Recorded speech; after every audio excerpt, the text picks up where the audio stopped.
Oke. Siap. Syederlun pemerintah Kabupaten PD Jaya memberikan subsidi harga hingga Rp104.000 terhadap 4 item jenis sembako pasar kegiatan pasar murah sebagai tanggap inflasi dalam rangka menyambut Hari Raya Idul Fitri 1445 Hijriah yang dipusatkan di halaman kantor Camat Bandar Baru pada Kamis 4 Maret 2024.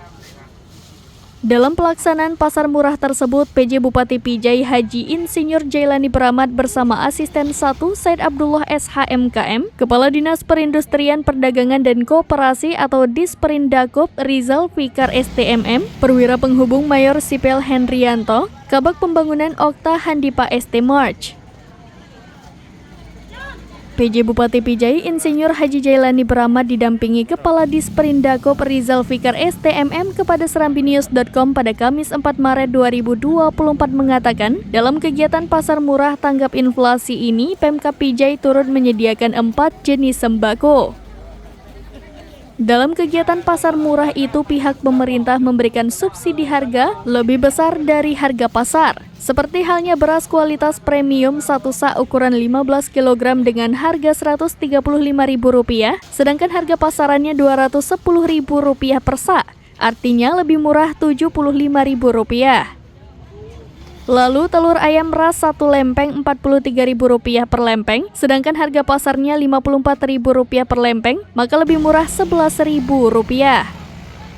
Minyak goreng untuk takaran 2 liter Rp28.000, sedangkan harga pasarnya Rp36.000, maka lebih murah Rp8.000. Terakhir gula pasir Rp26.000 untuk ukuran 2 kg, sedangkan harga pasar Rp36.000, sehingga ini lebih murah Rp10.000.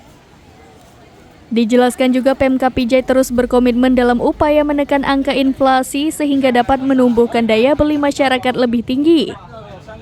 Malahan dari catatan resum langkah penanganan inflasi yang dilakukan Pemkab Pijai sejak medio pekan pertama Januari 2024 hingga pekan ketiga Maret 2024, terdapat dengan jelas bahwa indeks perkembangan harga dari 0,347% mengalami kenaikan menjadi 3,034%.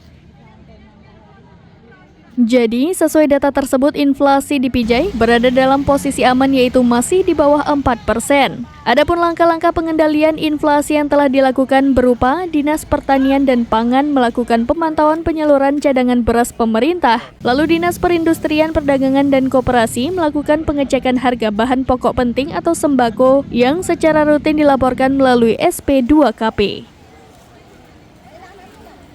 Dari PD Jaya, Idris Ismail, serambinews.com. Download Tribun X sekarang, menghadirkan lokal menjadi Indonesia.